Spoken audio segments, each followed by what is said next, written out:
ಒದಗಿಸಿಕೊಡಲಾಗುವುದು. ಗೋಪಿನಾಥ್. ಅಪಾರ್ಟ್ಮೆಂಟ್ಗಳ ನಿರ್ವಹಣೆ ಸಹಕಾರ ಸಂಘಗಳ ಕಾಯ್ದೆಯನ್ನು ಬಳಸುವುದು ಸರಿಹೊಂದುವುದಿಲ್ಲವೆಂದು ಹೈಕೋರ್ಟ್ ಅಭಿಪ್ರಾಯದ ಬಗ್ಗೆ ಶೂನ್ಯ ವೇಳೆಯಲ್ಲಿ ಪ್ರಸ್ತಾಪಿಸುವ ಕುರಿತು ಇತ್ತೀಚೆಗೆ ಮಾನ್ಯ ಹೈಕೋರ್ಟ್ ನೀಡಿರುವ ಒಂದು ಅಭಿಪ್ರಾಯವು ರಾಜ್ಯದ ಸಾವಿರಾರು ಅಪಾರ್ಟ್ಮೆಂಟ್ ನಿವಾಸಿಗಳ ಚರ್ಚೆ ಮತ್ತು ಗೊಂದಲಕ್ಕೆ ಕಾರಣವಾಗಿದೆ. ಅಪಾರ್ಟ್ಮೆಂಟ್ಗಳ ನಿರ್ವಹಣೆಗೆ ಸಹಕಾರ ಸಂಘಗಳ ಕಾಯ್ದೆಯನ್ನು ಬಳಸುವುದು ಸರಿಹೊಂದುವುದಿಲ್ಲವೆಂದು ಮಾನ್ಯ ಹೈಕೋರ್ಟ್ ಅಭಿಪ್ರಾಯ ವ್ಯಕ್ತಪಡಿಸುವುದು ಮಹತ್ವ ವಿಷಯವಾಗಿದೆ. ರಾಜ್ಯದಲ್ಲಿ ವಿಶೇಷವಾಗಿ ಬೆಂಗಳೂರು ಮತ್ತು ಇತರ ನಗರ ಪ್ರದೇಶಗಳಲ್ಲಿ ಲಕ್ಷಾಂತರ ಜನರು ಅಪಾರ್ಟ್ಮೆಂಟ್ಗಳಲ್ಲಿ ವಾಸಿಸುತ್ತಿದ್ದಾರೆ.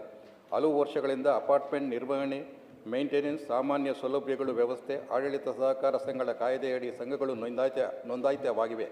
ಆದರೆ ಈಗ ಈ ವಿಷಯದ ಬಗ್ಗೆ ಕಾನೂನು ಸ್ಪಷ್ಟತೆ ಇಲ್ಲದೆ ಕಾರಣ ಅಪಾರ್ಟ್ಮೆಂಟ್ ನಿವಾಸಿಗಳು ಒಂದು ರೀತಿ ಅನಿಶ್ಚಿತತೆ ಹಂತಕ ಉಂಟಾಗಿದೆ.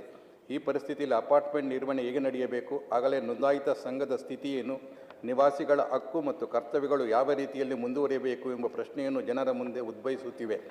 ನಗರದ ಅಪಾರ್ಟ್ಮೆಂಟ್ ಸಂಸ್ಕೃತಿಯು ದಿನದಿಂದ ದಿನಕ್ಕೆ ಹೆಚ್ಚುತ್ತಿರುವುದು ನಮಗೆಲ್ಲ ತಿಳಿದ ವಿಷಯ.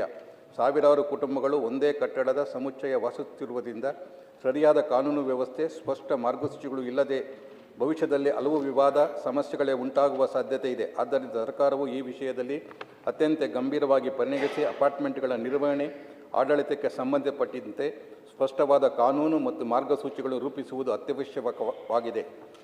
ಈಗಾಗಲೇ ಸಹಕಾರ ಸಂಘಗಳ ಕಾಯ್ದೆಯಡಿ ನೋಂದಾಯಿತಿಯಾಗಿರುವ ಅಪಾರ್ಟ್ಮೆಂಟ್ ಸಂಘದ ಬಗ್ಗೆ ಕೂಡ ಸರ್ಕಾರವು ಸ್ಪಷ್ಟ ನಿರ್ಧಾರ ಕೈಗೊಳ್ಳಬೇಕು. ನಿವಾಸಿಗಳ ಹಿತಾಸಕ್ತಿಯನ್ನು ಕಾಪಾಡುವ ಜೊತೆಗೆ ಭವಿಷ್ಯದಲ್ಲಿ ಯಾವುದೇ ಕಾನೂನು ಗೊಂದಲ ಉಂಟಾಗದಂತೆ ಸಮಗ್ರ ನೀತಿಯನ್ನು ರೂಪಿಸುವುದು ಸರ್ಕಾರದ ಜವಾಬ್ದಾರಿಯಾಗಿದೆ.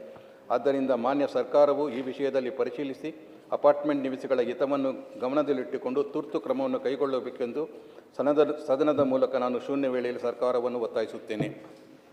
ಮಾನ್ಯ ಸಭಾಪತಿಗಳೇ, ಮಾನ್ಯ ಮುಖ್ಯಮಂತ್ರಿಗಳಿಂದ ಉತ್ತರಗಳನ್ನು ಒದಗಿಸಿಕೊಡಲಾಗುವುದು.